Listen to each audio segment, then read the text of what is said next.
What if everything we thought we understood about Claire and Jamie was only the beginning of a much bigger truth? What if Season 8 of Outlander is not just the final chapter, but the key that explains every mystery since the very first moment Claire touched the Standing Stones? This theory changes the meaning of the entire story.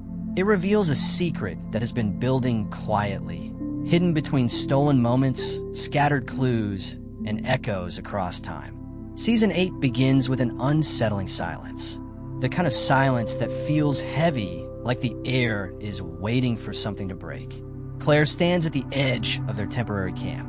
Morning light touches her face, but even that calm glow feels unsure, as if it does not know whether to offer comfort or warning. She has survived wars, separations, heartbreak, and impossible journeys.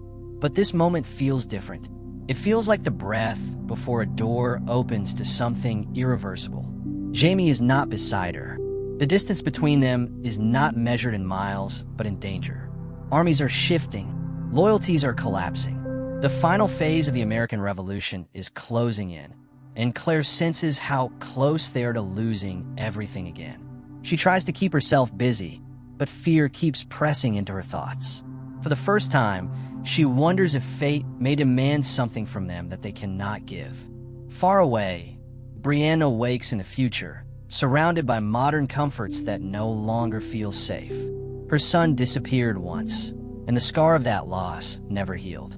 Even now, little things around her home feel wrong. Items move, memories blur. The house feels familiar but slightly off, like a copy with one detail missing. Roger tries to calm her, reminding her that time travel has never followed a straight path. But even he sees the strange changes. Shadows fall differently. Old photos look altered. A voice Brianna once heard in the hallway keeps echoing in her mind. Their timeline is bending. It is drifting away from Claire and Jamie's path instead of running beside it. Something is twisting both timelines, stretching them until they feel ready to snap. Back in the past, Claire tries not to think of Brianna, but the fear slips in quietly. She wonders if her daughter can feel the danger across the centuries. She fears that the same gift that reunited them may become the very thing that tears them apart. Jamie moves through the world of war with the experience of a man who has survived too many battles. But even he senses something shifting beneath the surface of reality. Choices do not feel like simple choices anymore. Each step feels connected to something larger. What none of them know is that the war is not the real threat this time. Something older and deeper than any battle is waking. Clues begin appearing early. Claire hears a low hum in the night. It reminds her of the hum she felt the first time she crossed through the stones, only softer, as if unsure of itself. She tries ignoring it, but it keeps returning at the edge of her hearing. It feels like someone is trying to open a door that was never meant to move. Brianna finds a folded piece of paper slipped under her door. No footprints, no sign of anyone outside. The note contains a date that does not exist in her timeline, a date connected to Claire and Jamie. When Roger sees the handwriting, he recognizes something impossible. It looks like their son's handwriting as an adult. The question becomes clear. Is Jimmy sending warnings from a future that has not happened yet? The mysteries pull both timelines inward. Claire senses danger growing around her, even in places that should feel familiar. Jamie feels someone watching him from the trees at night. Light flickers between the branches, disappearing when he moves closer. He does not speak of it. He is afraid that once spoken, the truth will become real. The future becomes even stranger. Historical documents change. A record mentioning Claire's healing abilities now describes an unknown woman of light. Maps shift. Roads appear where none existed before. Personal photos feel altered, as if the world is trying to rearrange itself. When Claire and Jamie finally reunite, their moment is full of urgency instead of peace. Claire tells Jamie about the sounds and shifting objects. Jamie shares the lights he saw in the woods. Both understand that something powerful is growing around them, something connected to the stones. The land itself begins to bend. Paths twist back on themselves. Familiar trees feel younger than they were days earlier. Time is no longer running straight. It is folding, merging, and rewriting. Claire starts having flashes. Not dreams, not visions. Something between memory and prophecy. She sees Brianna reaching toward her. She sees Jamie injured in a place she does not recognize. She hears Jimmy calling her name across a distorted world. Each flash leaves her shaken. She fears the stones are no longer the only doorway. In the future, the hum Brianna hears grows louder. Roger records it with old equipment, and the sound forms a pattern. A swirl. The same swirl carved into the stones. The same swirl Claire has seen appear in the air. The same swirl that suddenly appears on Jamie's wrist. Claire sees the mark one morning. Jamie brushes it off as a scrape, but Claire knows better. She has seen that symbol in old journals about time travel. It marks people touched by the power of the stones. But Jamie has never crossed time. Why would the mark choose him? The pressure of collapsing time spreads.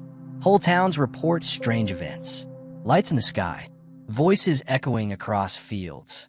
Animals panicking without cause. Claire finds a soldier with burns that do not come from fire or weapons. She realizes time is breaking through the seams of the world. Jamie feels it in his pulse. His heartbeat sometimes syncs with something that does not belong to him. Then the turning point strikes. One morning the world goes silent. The forest holds its breath. A ripple of cold moves through the air. It recoils when Claire reaches toward it. Time is reacting to them. Jamie steps outside and the mark on his wrist glows. Claire sees it and understands that the change inside Jamie is real. He is being pulled into something beyond their understanding. As they travel again, Claire watches Jamie closely. His breath, his pulse, his skin, everything looks normal, except for brief moments when his heartbeat stutters, not like sickness, but like it is syncing with something far beyond him. Claire fears Jamie is becoming connected to the power that controls the stones. Then the most devastating discovery arrives. At the riverbank, they find footprints in the mud. Small, unmistakably a child's. Claire kneels and her heart freezes. The prints belong to Jimmy, their grandson, a child who should be safe in the future. A child who could not have arrived here without being pulled by a force strong enough to reach across centuries. The footprints end at the water's edge. No return prints, no sign of struggle, as if Jimmy stepped into the river and vanished into time. Claire feels crushed by guilt. She believes all of this destruction began the moment she first crossed the stones. Jamie tells her she is not the cause. She is part of a larger pattern. But even he looks shaken when the river begins to glow with swirling patterns matching the mark on his wrist. The land pushes them forward until they reach a clearing. There they find a small torn piece of Jimmy's shirt. Claire touches it with shaking hands. Someone guided him. A child cannot survive collapsing timelines alone. Then a figure steps out of the shadows. Silent. Still. Marked with the same swirl, now glowing on Jamie's wrist. Jamie shields Claire, but the figure only points to the ground. Another set of footprints appears. Larger. Adult. Claire brushes aside the dirt and recognizes the shape. The prints belong to Brianna. She is here, in this time, searching for her son. The figure disappears, and Claire is left trembling. Jamie finally speaks the truth neither wanted to accept. Time is not bending around Claire. It is bending around him. In the future, Roger studies the vibration patterns again. The swirl symbol pulses in a sequence that forms a map made from time itself. The calculations reveal one final truth. A portal has opened, not at the stones, not in a sacred place. It has opened around Jamie Fraser. Because Jamie is becoming the portal.